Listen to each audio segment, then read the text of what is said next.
Purulia creator meet up.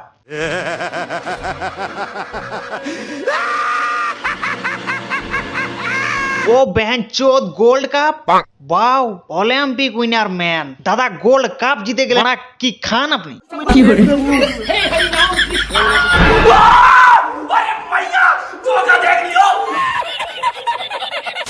তো পুরুলিয়ার meet আপের নাম শুনলে সব থেকে আগে তোদের মাথায় কি আছে? যে সেইখানে একটা ছোট মোটো প্রোগ্রাম হবে, অনেকগুলা ইউটিউবার একসঙ্গে জড়ো হবে, সেখানে ইউটিউবের বা আলাদা বিষয়ে কিছু ডিসকাস হবে, আর কেউ কিছু পুরস্কার পাবে। সেটা হতে পারে হয়তো কেউ কিছু ভালো কাম করেছে বা যা সাবস্ক্রাইবার বেশি আছে, এইরকমই কিছু আলবাল কাম হবে। তোদের মাথায় এটা চিন্তা ভাবনা, কিন্তু সেটা একদম ভুল, পুরাটাই ভুল। পুরুলিয়ার মিট আপের নাম শুনলে এই যে ক্রিয়েটার গুলো আছে ওরা কিভাবে জানিস, দমে মায়া আসবে কেনের।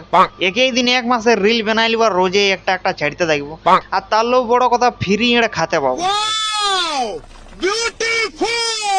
এইটাই এদের মাথায় চিন্তা ভাবনা, বুঝলিস? ইয়ার থেকে বেশি ইয়াদের মাথায় কিছু চিন্তা ভাবনা আসে নাই। এক কথায় বলতে গেলে ইয়াদের চিন্তা ভাবনাটা ওই গায়ের কুকুরলার মতন, যেগুলাকে দেখবি ভোজ ঘরে কেউ ইনভাইট করতে ওই নাই, ওগুলো এমনিতেই দৌড়ে চলে আসে। কত কথা ভোজ হইলো হবে, ন্যাজ উঠান চললো দৌড়ে। সেইরকম এইলা, বুঝলি? তো সেইরকম এই পুরুলিয়ার ক্রিয়েটারলা, ইয়াদের ইনভাইট করার দরকার নাই, ইয়াদেরকে ইনভাইট করতে হবে নাই। ইয়ারা শুধু শুনলো না যে ওটা একটা মিট আপ আছে, ব্যাস ওইটা শুনেই দৌড়ে চলে যাবে। কারণ ইয়াদের মান লজ্জা ইজ্জত বলে কিছু নাই। বলেন কি? আর ইয়াদের যদি টুকুও লজ্জা থাকতো তো ভিডিও বানাই দেয় না, কারণ কেউ বিনা গাড়া খাতে গেলে লুকাই লুকাই যায়। কিন্তু ইয়ারা ফোনটা উপর দিয়ে করে খেলেও গাইছ, আজকে একটা মিট আপ আছে, যেটাটা আমার যাওয়ার মন নাই, কিন্তু না যাইও থাকতে পারছি না, কারণ এটা ফ্রি খাতে পাবো।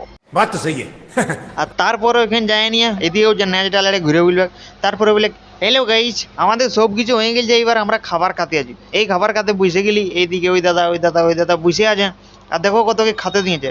আবে লেওড়া তোরা তো খাতে গেলছিস, বিনা মান সম্মানে কেউ কোথাও যায়? বাত তো সহি ইয়ার তাহলে ইয়াদের লাজ লজ্জা মান এই সব কিছুর দাম 250 টাকা।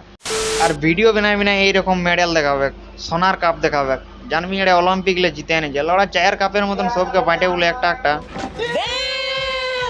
তো আর বেশি কিছু আমি বলছি না, ভিডিওটা এইখানটাই শেষ করে দিচ্ছি। তার আগে একটা ভাইয়া কমেন্ট করেছিল যে তুমি ফেস রিভিল কবে করবি। তো ফেস রিভিল কবে করবো এটা তখন আমি ভাবি নাই কবে করবো, লেকিন ইয়ার পর আমি ভেবেছি যে মাস্ক পরে ভিডিও বানাবো, বাকি ফেস রিভিল হবে পরে বলে দেবো তখন।